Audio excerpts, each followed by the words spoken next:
Boa tarde. Hoje Renata Pacola visita Belo Horizonte, capital do estado de Minas Gerais. E aqui eu estou no Palácio da Liberdade. Tudo isso aqui são os jardins do Palácio da Liberdade.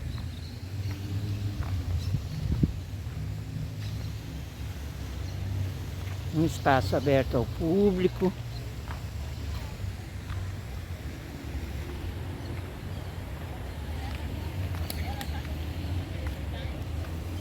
O Palácio Presidencial foi concebido como edificação central na conjuntura de redistribuição do poder e redefinição dos espaços que representaram a criação da nova capital e a consolidação da República em Minas Gerais.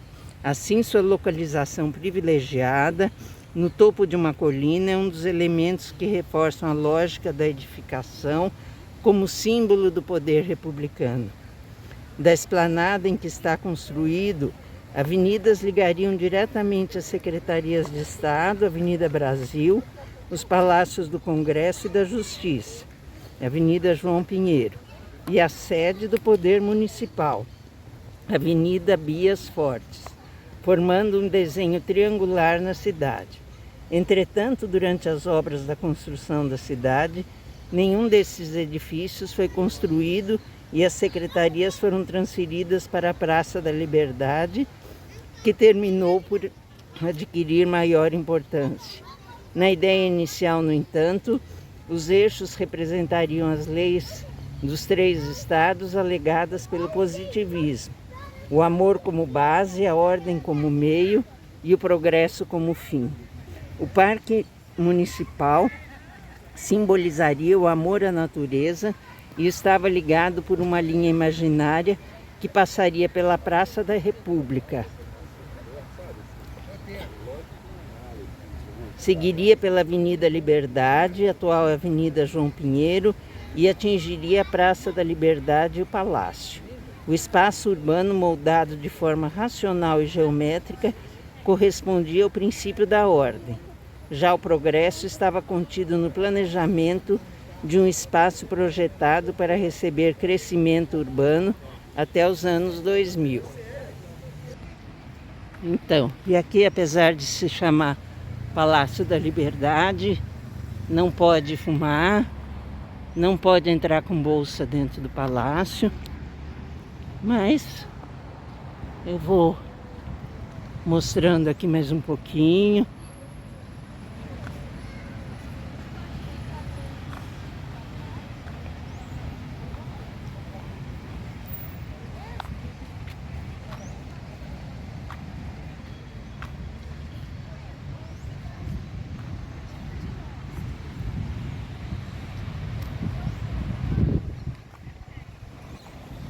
Em frente ao palácio não pode estacionar, mas é o Palácio da Liberdade.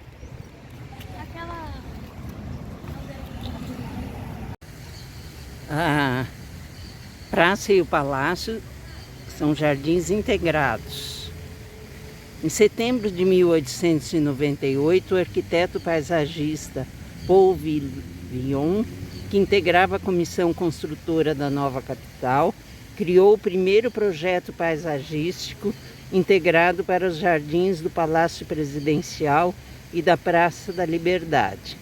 Inspirado no estilo pitoresco inglês, o traçado era composto por formas orgânicas, com pontes, lagos, pedras e outros componentes típicos da paisagem campestre. Durante a preparação para a visita dos reis da Bélgica, na década de 1920, os jardins frontais e laterais do palácio, bem como os da Praça da Liberdade, ganharam novos contornos, idealizados pelo paisagista Reinaldo Dierberger. A inspiração teve referência francesa, com canteiros que exibiam plantas podadas em formas geométricas, a partir da técnica da topiaria. Também foram introduzidos novos elementos decorativos, como esculturas e fontes. do projeto original foram mantidos apenas o coreto e as palmeiras imperiais. O conjunto urbanístico da Praça da Liberdade e o Palácio passaram por outras intervenções ao longo do século XX, como a construção de duas edificações modernistas nos jardins posteriores do palácio: a Capela de Santana, de 1958, e o Palácio dos Despachos, de 1967. Já no jardim frontal, foi instalado um gradil em 1968, auge da ditadura civil-militar no Brasil, o que alterou a dinâmica de integração com a praça. Onde hoje termina o gradil, existia um muro que separava os espaços privados e o jardim frontal, que era de livre acesso à população. Em 1992 foi concluída uma grande alteração nos jardins da Praça da Liberdade, baseada no projeto dos anos 1920. A iniciativa restituiu beleza, vitalidade e função social ao local. Os jardins do Palácio da Liberdade passaram por tratamento paisagístico em 1997, quando foi inserida uma fonte na área posterior.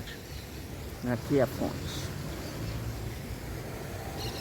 Em 2018, a praça passou por mais uma revitalização com reabilitação paisagística, restauração do coreto e da estátua ninfa e substituição do mobiliário.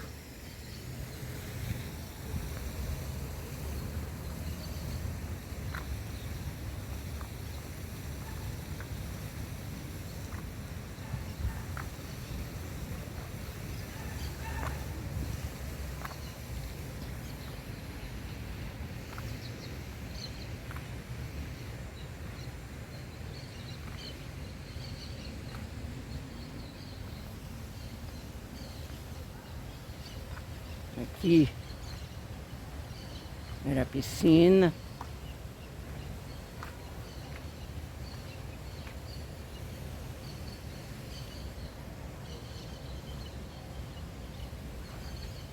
Também não pode chegar muito perto.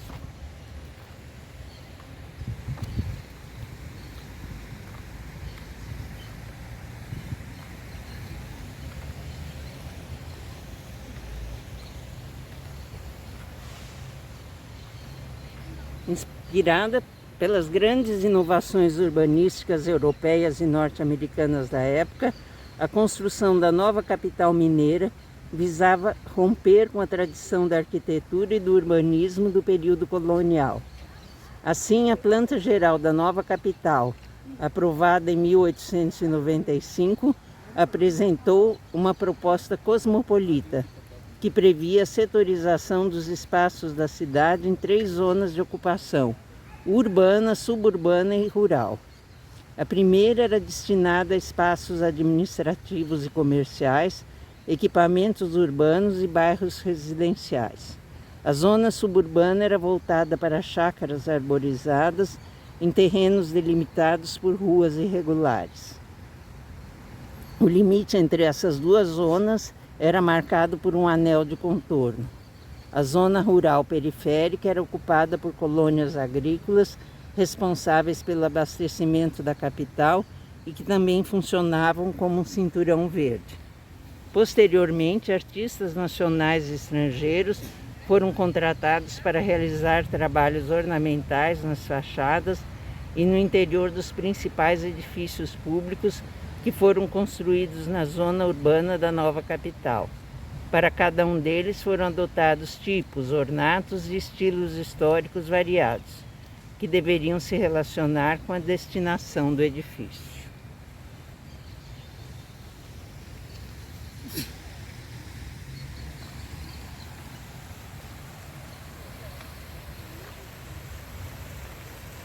Passear mais um pouquinho aqui.